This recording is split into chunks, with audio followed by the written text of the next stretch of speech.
प्यारे बच्चों कैसे हो, नमस्कार। है ना, हमने कुछ डेफिनेशन पढ़ी थी, आपको याद हो, नहीं याद है तो जाके एक बार वीडियो फिर से देखो। बहुत सारी परिभाषाएं पढ़ी थी। परिवर्ताव्यूह जिसे कहते हैं ट्रांसपोज मैट्रिक्स, हमने पढ़ा था सममिताव्यूह, है ना। फिर पढ़ा था विषम सममिताव्यूह मतलब सिमेट्रिक मैट्रिक्स और स्क्यू सिमेट्रिक मैट्रिक्स, समसमाव्यूह, प्रतिकेंद्रजाव्यूह, शून्य समाव्यूह, लांबिक आव्यूह, बहुत सारे आव्यूह पढ़े थे। उन आव्यूहों के बाद हमें दो थ्योरम पढ़नी थी प्यारे बच्चों, वही थ्योरम आज हम इस वीडियो में देखने वाले हैं। तो पहली थ्योरम बोलती है बच्चे, पहले हिंदी में बोलता हूँ, वास्तविक अवयवों वाले किसी वर्ग आव्यूह ए के लिए। इसका मतलब एक ऐसा वर्ग आव्यूह समझते हो ना बच्चे, ऐसा आव्यूह जिसमें पंक्तियों और कॉलम की संख्या क्या हो, बराबर हो। मतलब m/m हो, n/n हो, 2/2 हो, 3/3 हो, 4/4 हो, राम हो। आई बात समझ में। तो वास्तविक अवयवों वाले किसी वर्ग आव्यूह मतलब एक ऐसा वर्ग आव्यूह, एक ऐसा स्क्वायर मैट्रिक्स जिसके एलिमेंट क्या हो, रियल हो। आई बात समझ में, जिसके एलिमेंट क्या हो, रियल नंबर हो। आई बात समझ में। के लिए अगर कहता है कि अगर ए एक रियल एलिमेंट वाला स्क्वायर मैट्रिक्स है तो कहता है कि a+a' जो बनेगा बच्चे वो सममित आव्यूह होगा। आई बात समझ में। इसका मतलब कहना यह चाहता है कि अगर आपके पास a एक स्क्वायर मैट्रिक्स है तो a+a' एक सिमेट्रिक मैट्रिक्स होगा। आई बात समझ में। अगर a एक वर्ग आव्यूह है तो a+a' एक सममित आव्यूह होगा। और कहता है एवं a-a' जो a-a' है एक विषम सममित आव्यूह होगा, मतलब एक स्क्यू सिमेट्रिक मैट्रिक्स होगा। आई बात समझ में प्यारे बच्चों को। तो इंग्लिश और हिंदी दोनों मीडियम वाले बच्चों को थ्योरम का मतलब समझ में आ गया होगा, है ना। एक लाइन में बोले अगर, तो अगर ए आपके पास कोई मैट्रिक्स है, स्क्वायर मैट्रिक्स का ध्यान रहे, तो a+a' क्या होगा बच्चे, सिमेट्रिक मैट्रिक्स होगा, सममित आव्यूह होगा। और a-a' स्क्यू सिमेट्रिक मैट्रिक्स होगा या फिर विषम सममित आव्यूह होगा। सिंपल बात है, ए एक आव्यूह है तो a+a' सममित आव्यूह, a-a' विषम सममित आव्यूह। आई बात समझ प्यारे बच्चों। तो सबसे पहले हम क्या बोल रहे हैं प्यारे बच्चों कि माना capital X is equal to a+a'। आई बात समझ में। Capital X equal to a+a'। हम बोलते हैं कैपिटल X जो है एक ऐसा मैट्रिक्स है जो रिप्रेजेंट करता है a+a' को। आई बात समझ में। हम पूरा का पूरा a+a' ना लेकर चलें, X को लेकर चलते हैं, कोई दिक्कत बच्चों को। अब हम पहला प्रूफ करने वाले हैं सममित आव्यूह, सिमेट्रिक मैट्रिक्स। तो आपको पता होना चाहिए कि सिमेट्रिक मैट्रिक्स क्या है ना बच्चे। अगर ए कोई मैट्रिक्स है ना, और ए का ट्रांसपोज अगर हमें क्या मिल जाए बच्चे, ए ही मिल जाए, अगर ए का ट्रांसपोज हमें ए ही मिल जाए तो इसे हम सिमेट्रिक मैट्रिक्स कहते हैं या फिर सममित आव्यूह कहते हैं। बच्चों कोई दिक्कत है, किसी आव्यूह का परिवर्त अगर वही आव्यूह मिलता है तो उस आव्यूह को हम सममित आव्यूह कहते हैं। आई बात समझ में। तो कुल मिला के अगर हमें x का जो ट्रांसपोज है बच्चे x मिल जाए तो हम ये बोलेंगे कि x जो मैट्रिक्स है वो सिमेट्रिक मैट्रिक्स है, x जो आव्यूह है वो सममित आव्यूह है। कोई दिक्कत बच्चों को। तो इसीलिए मुझे इसे सममित प्रूफ करना है, तो इसे मैंने क्या मान लिया बच्चे, x मान लिया। कोई दिक्कत बच्चों को। अब जब मैं दोनों साइड ट्रांसपोज लगाऊंगा बच्चे तो a+a' का होल ट्रांसपोज लगेगा नहीं लगेगा, इधर लग गया x में, इधर लग गया दोनों में। आई बात समझ में। अब हमको एक रूल पता है प्यारे बच्चों कि a+b का जो होल ट्रांसपोज होता है वो a transpose plus b transpose के बराबर होता है। कोई दिक्कत बच्चों को। तो इसके हिसाब से मैं क्या बोलूँगा, a का अलग ट्रांसपोज प्यारे बच्चों और a के ट्रांसपोज का ट्रांसपोज प्यारे बच्चों। कोई दिक्कत है प्यारे बच्चों को। प्यारे बच्चों एक हम और रूल जानते हैं कि अगर किसी आव्यूह के ट्रांसपोज का ट्रांसपोज हो तो हमें वही आव्यूह मिलता है। बच्चों को पता है कि नहीं पता है, पता होगा बच्चों को। तो ऐसे ही x' is equal to a' plus a के परिवर्त का परिवर्त वही होगा प्यारे बच्चों की नहीं होगा, हो जाएगा ना। तो अब देखें प्यारे बच्चे, हमारे प्यारे बच्चे देखेंगे, इसको आप इक्वेशन नंबर फर्स्ट ही मान लो क्योंकि आपने माना हुआ है ना बच्चे। तो आप देखो तो x dash is equal to, प्यारे बच्चों को एक और नियम पता है कि जो आव्यूहों का योगफल है वो क्रम विनिमय नियम का पालन करता है ना बच्चे। तो कम्यूटेटिव लॉ फॉलो करता है, चाहे a प्लस बी करो और चाहे b प्लस ए करो। तो मतलब चाहे a डैश प्लस ए करूं और चाहे मैं ऑर्डर चेंज कर दूं, a को पहले लिख दूं फिर a डैश कर दूं, कोई दिक्कत प्यारे बच्चों को।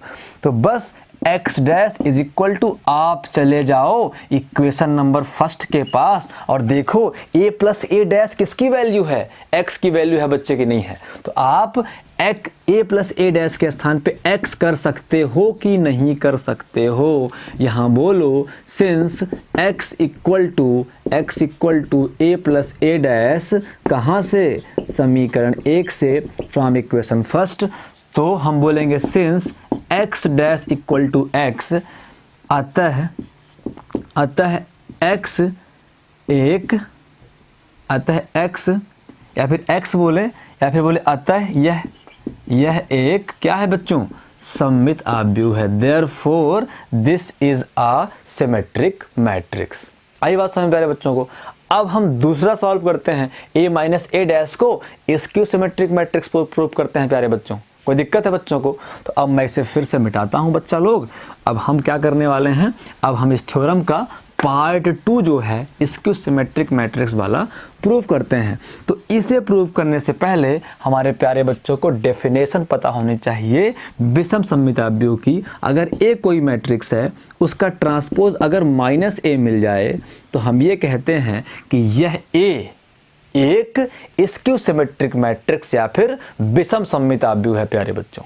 बच्चों को समझ में ना आए तो बच्चे बेझिझक पूछें, है ना बच्चे लोग। मुझे कोई दिक्कत नहीं है कि बच्चा 10 बार पूछ रहा है तो अच्छा है, अगर मैं पूछ रहा हूं नहीं बना तो जरूर दिक्कत हो सकती है प्यारे बच्चों, है ना बच्चे लोग। इसलिए आप बहुत पूछो, तब तक पूछो जब तक आपसे ना बने, ठीक है बच्चे लोग। तो अब हम स्क्यू सिमेट्रिक मैट्रिक्स प्रूव करते हैं। तो सबसे पहले हम बोलते हैं, माना पिछले वाले को मैंने x लिया था, इसे y लेता हूं, a माइनस ए डैश, है ना बच्चे लोग। इक्वेशन नंबर फर्स्ट, दोनों पक्षों में, है ना, दोनों साइड का ट्रांसपोज करते हैं प्यारे बच्चे। तो a माइनस ए डैश का होल ट्रांसपोज बन जाएगा। कोई दिक्कत है बच्चों को? तो y dash is equal to, फिर से बोलोगे, since we know that a plus B का होल ट्रांसपोज होता है a का अलग ट्रांसपोज और फिर b का अलग ट्रांसपोज। मतलब पहले वाले a का ट्रांसपोज माइनस तो माइनस, दूसरे वाले मतलब a डैश का अलग ट्रांसपोज। अगेन हमें एक रूल पता है कि किसी आव्यूह के परिवर्त का परिवर्त वही आव्यूह होता है ना। किसी कोई ट्रांसपोज मैट्रिक्स है, उसका ट्रांसपोज वही मैट्रिक्स होता है बच्चे। तो यहाँ से y dash is equal to a dash minus a dash का डैश किसके बराबर होता है बच्चे, a के बराबर होता है। एक बार मैं यहाँ फिर से उसको लिखता हूँ, तो y dash is equal to a dash minus A. अब प्यारे बच्चों एक शरारत करते हैं, है ना, शरारत ये करते हैं बच्चों कि इससे माइनस कॉमन निकाल लेते हैं। आप दो काम कर सकते हो, या तो दोनों साइड माइनस से मल्टीप्लाई कर सकते हो या फिर माइनस को कॉमन निकाल सकते हो, दोनों सेम चीज़ें हैं बच्चे। तो मैं अगर माइनस कॉमन निकालूंगा, आप सबको पता है माइनस का चाहे गुणा करो चिन्ह बदल जाता है, और माइनस चाहे कॉमन निकालो चिन्ह बदल जाता है। तो ये a डैश बच्चे प्लस है तो क्या बन जाएगा, माइनस बन जाएगा, और ये माइनस है बच्चे तो क्या बन जाएगा, प्लस बन जाएगा, है ना बच्चे लोग। और लिखते क्या है, प्लस वाले को पहले लिखते हैं और माइनस वाले को बाद में लिखते हैं। तो माइनस ए बन जाएगा प्लस ए, तो प्लस को पहले लिख दिया। ये प्लस ए डैश है तो बन जाएगा माइनस ए डैश, उसे बाद में लिख दिया हमने। आई बात समझ प्यारे बच्चों को। ये किसकी वैल्यू है, y डैश की वैल्यू है। अब इतना पोर्शन जो है प्यारे बच्चों, वो देखो इसकी वैल्यू कहीं इक्वेशन नंबर फर्स्ट में तो नहीं है, बिल्कुल है। a माइनस ए डैश किसके बराबर है बच्चे, y के बराबर है कि नहीं है। तो हम क्या बोल देंगे, y dash is equal to minus तो माइनस, इतना पोर्शन किसके बराबर है, y के बराबर है। कहाँ से, फ्रॉम इक्वेशन फर्स्ट। यहाँ साइड में लिखो समीकरण 1 से, PROVED हम बोलेंगे since y dash is equal to minus y, अतः क्या बोल देंगे, y एक विषम सममिताभ्यु है ना। Therefore y is a skew symmetric matrix. ये पहला थ्योरम बच्चे लोग कंप्लीट होता है। अब जो दूसरा थ्योरम है, जो थ्योरम नंबर सेकंड है प्यारे बच्चों, उसको मैं लिखता हूँ। तो प्यारे बच्चों, थ्योरम जो सेकंड है वो कहता है किसी वर्ग आव्यूह को, मतलब स्क्वायर मैट्रिक्स को, एक सममित तथा एक विषम सममित आव्यूह के योगफल के रूप में व्यक्त किया जा सकता है। इसका मतलब ये कहता है प्यारे बच्चों, अगर कोई स्क्वायर मैट्रिक्स है तो उसे आप symmetric matrix plus skew symmetric matrix के फॉर्म में लिख सकते हो। मतलब किसी वर्ग आव्यूह को सममित आव्यूह प्लस विषम सममित आव्यूह के रूप में लिख सकते हो। आई बात समझ प्यारे बच्चों को। तो हम सबसे पहले इसका प्रमाण करते हैं, प्रूफ निकालते हैं और यहाँ लिखते हैं प्यारे बच्चों, माना कैपिटल ए एक वर्ग आव्यूह है। माना कैपिटल ए एक वर्ग आव्यूह। Let capital A is a square matrix. कोई दिक्कत प्यारे बच्चों को? तो अब बच्चे बताओ, मैं ए को क्या कर सकता हूँ? आप ये बताओ, मैं ए को लिख सकता हूँ बच्चे a अपॉन 2 अब प्लस a अपॉन 2 कर सकता हूँ बच्चों की नहीं कर सकता हूँ? कर सकता हूँ ना। देखो a अपॉन 2 अब प्लस a अपॉन 2 को सॉल्व करोगे अगर आप, तो 2 एलसीएम आएगा, a plus a is equal to a और a 2a बनेगा, अपॉन 2 आ जाएगा, इज इक्वल टू a आ जाएगा। आई बात समझ में? इसका मतलब हम ये बोल सकते हैं कि a अपॉन 2 और plus a upon 2 is equal to a होता है। तो या तो आप a लिखो और या तो आप a upon 2 plus a upon 2 लिखो। वैसे भी आपको पता है आधा और आधा एक होता है, तो a का आधा और a का आधा a हो जाएगा। कोई दिक्कत है बच्चों को? और आपको ये भी पता है प्यारे बच्चों कि आप लोग अभी और क्या कर सकते हो? आप लोग बच्चे कर सकते हो, कोई चीज़ जोड़ के वही चीज़ घटा सकते हो कि नहीं घटा सकते? कर सकते हो ना। आप किसी भी चीज़ में एक जोड़ के एक माइनस कर सकते हो, कोई फ़र्क नहीं पड़ेगा। आप किसी को एक रोटी देकर एक रोटी वापस ले लो, क्या आपने कुछ किया? कुछ नहीं किया। कोई दिक्कत प्यारे बच्चों को? वैसे भी आपको पता है, जब आप एक लपड़ पा जाते हो, है ना, और फिर एक लपड़ दे देते हो तो बड़े खुश रहते हो। उहाव मारिस हाउ पेल दहन। ठीक है बच्चे लोग? तो इस तरीके से आप कुछ जोड़ के वही घटा सकते हो, कुछ दिक्कत नहीं होती। तो कुछ के स्थान पे हम कुछ, मतलब बहुत कुछ, हम राम जोड़ के राम घटा दें, राम से राम कैंसिल, कोई परिवर्तन नहीं हुआ। तो हम क्या करें बच्चे, हम a डैश अपॉन 2 जोड़ के a डैश अपॉन 2 घटा सकते हैं कि नहीं घटा सकते प्यारे बच्चों? कर सकते हैं ना बच्चे लोग? तो अब अगर आप देखो तो a अपॉन 2 ये प्लस वाला a डैश अपॉन 2 मैं यहाँ लेके चला आया। कोई दिक्कत बच्चों? फिर ये a अपॉन 2 लिखा मैंने, a अपॉन 2 लिखा, फिर माइनस a डैश अपॉन 2 लिखा। कोई दिक्कत प्यारे बच्चों को? नहीं है ना। अब बच्चे देखो, अब लेफ़्ट साइड में मेरा a है, मैं यहाँ से प्रारंभ करता हूँ, तो a इज़ इक्वल टू, कोई दिक्कत है प्यारे बच्चों तो बता देना। अब क्या बन जाएगा, इस वाले में मैं एलसीएम लूँगा, 2 आएगा कि नहीं आएगा एलसीएम, और ये क्या आ जाएगा, a प्लस a डैश आ जाएगा। तो यहाँ आ जाएगा a प्लस a डैश। ऐसे ही प्लस है तो प्लस कर देंगे, फिर एलसीएम 2 आएगा और यहाँ आ जाएगा a minus a dash. Fractions को ऐड करना तो आता है ना बच्चे लोग, है ना, भिन्न को जोड़ना तो आता है ना, एलसीएम लेके कैसे कैसे सॉल्व करते हैं। अब आपको पता हो कि जब मैंने आपको पढ़ाया था स्क्यू सिमेट्रिक मैट्रिक्स, तो उसमें मैंने एक नोट लिखवाई थी कि a plus a dash upon 2 एक क्या होता है बच्चे, सिमेट्रिक मैट्रिक्स होता है, सममित आव्यूह होता है, और a minus a dash upon 2 एक क्या होता है बच्चे लोग, स्क्यू सिमेट्रिक मैट्रिक्स होता है। अगर आपको वो नोट भी नहीं याद है तो आप सीधे बोल सकते हो कि सिंस प्रमेय 1 से स्पष्ट है, प्रमेय 1 प्रमेय फर्स्ट हमने पढ़ी ना अभी, प्रमेय फर्स्ट क्या पढ़ी हमने कि a प्लस ए डैश क्या होता है, सममित आव्यूह होता है, और a माइनस ए डैश क्या होता है, विषम सममित आव्यूह होता है। अगर नहीं याद आया ये तो फिर से वीडियो को बैक करो और जाके देखो प्रमेय नंबर 1। प्रमेय नंबर 1 हमने यही ना पढ़ा है कि यदि a एक वर्ग आव्यूह है, if a is a square matrix then a plus a dash is symmetric matrix and a minus a dash is anti symmetric matrix या फिर स्क्यू सिमेट्रिक मैट्रिक्स।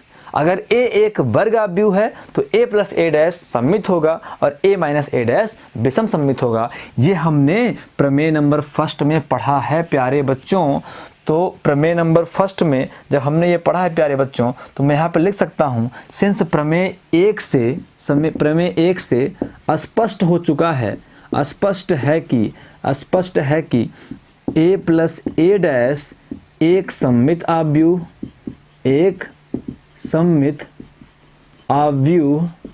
एवं a माइनस ए डैश विषम सममित आव्यूह होता है, विषम सममित आव्यूह होता है ना। प्रमेय 1 से हमें पता है कि a प्लस ए डैश एक सिमेट्रिक मैट्रिक्स और a माइनस ए डैश एक एंटी सिमेट्रिक मैट्रिक्स होता है। अतः क्या बोलेंगे बच्चे, अतः हम बोल सकते हैं therefore a plus a dash upon 2 भी, केवल हम 2 से डिवाइड तो कर रहे हैं। तो अगर a प्लस ए डैश एक सिमेट्रिक मैट्रिक्स है बच्चे तो a plus a dash upon 2 भी क्या होगा, एक सिमेट्रिक मैट्रिक्स होगा। कोई दिक्कत प्यारे बच्चों को। अतः a plus a dash upon 2 भी एक सममित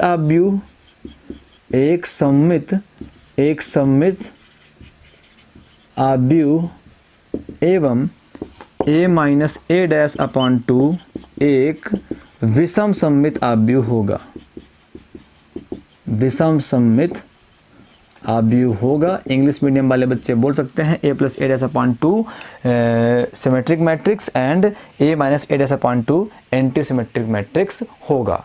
देयरफॉर है ना, इसलिए है ना बच्चे, इसलिए हम कह सकते हैं,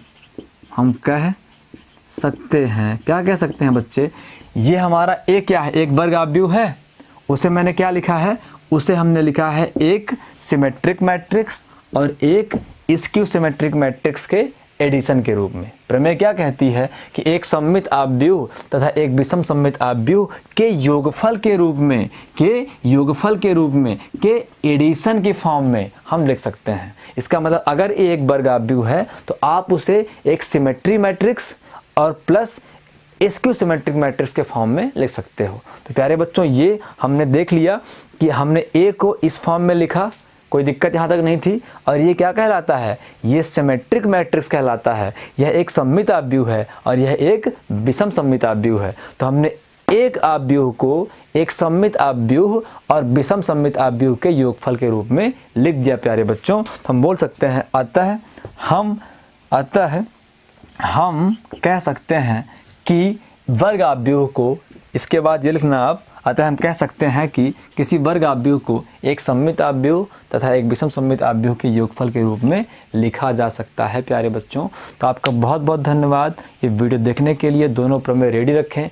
ये प्रमेय रेडी ना भी रहे, वैसे कुछ है नहीं इसमें, लेकिन अगर इस प्रमेय से आपको कुछ लेकर जाना है तो आपको ये लेकर जाना है प्यारे बच्चों कि a plus a dash upon 2 एक सममित आव्यूह सिमेट्रिक मैट्रिक्स और a minus a dash upon 2 एक विषम सममित आव्यूह या फिर स्क्यू सिमेट्रिक मैट्रिक्स होता है।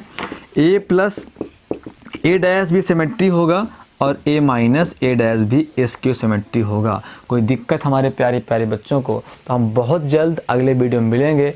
यहाँ तक वीडियो को देखने के लिए आपका बहुत बहुत धन्यवाद प्यारे बच्चों। चैनल को जितना हो सके शेयर करो, उन बच्चों को ही शेयर किया करो जो बच्चे पढ़ने वाले हैं, 11th है, 12th है, 10th है ना, क्योंकि मैं अब रेगुलर बेसिस में 10th, 11th और 12th के वीडियो बनाऊंगा। तो इस लॉकडाउन की अवधि में या फिर आगे आने वाले किसी भी समय में, क्या पता आगे भविष्य में क्या होता है, हम ये जो ऑनलाइन पढ़ने का तरीका है, जो ऑनलाइन पढ़ने का फीलिंग है, उसे और मजबूत करना चाहते हैं बच्चों, ताकि क्लासरूम और इस ऑनलाइन रूम में कोई समस्या ना रहे प्यारे बच्चों, सेम फीलिंग है।